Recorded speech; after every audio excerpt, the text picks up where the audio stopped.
Finally চা পাতা শুকোনোর পর উইদারিং হয়ে যাওয়ার পর সেটাকে আমরা ওয়ার্কারদেরকে দিয়ে ব্যাগে ভরে নিয়ে এইভাবে মনোরেলে আমরা ব্যাগ লাগিয়ে দিই।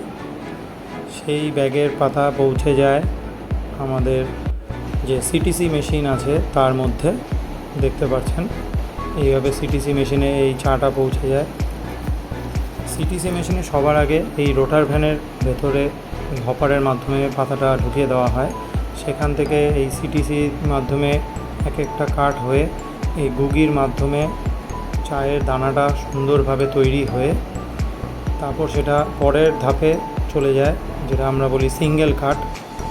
ওই দেখতে পাচ্ছেন ওখানে সিঙ্গেল কাটে চলে যাচ্ছে। সেখানে সন্তুর আছে, সন্তুর দিয়ে সেটা পরের ধাপ গুগির যে মালটা আমাদের সেটা চলে আসছে ফার্মেন্টেশন ফ্লোরের মধ্যে। এই যে ফার্মেন্টেশন ফ্লোরে চাটাকে সুন্দর করে স্প্রেড করে দেওয়া হচ্ছে।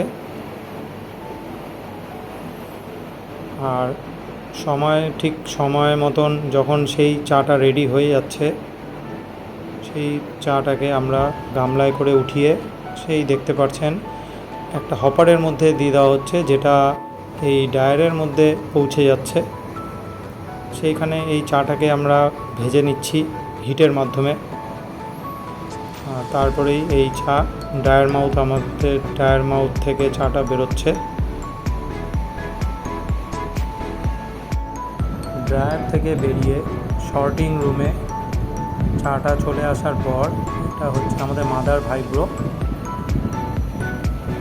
ভাইব্রোতে তারপরে চাটাকে শর্ট করা হয়, মানে এর থেকে নানান রকম ধুলো বালি সব তারপরে ফাইবার সমস্ত কিছু আলাদা করে দেওয়া হয়।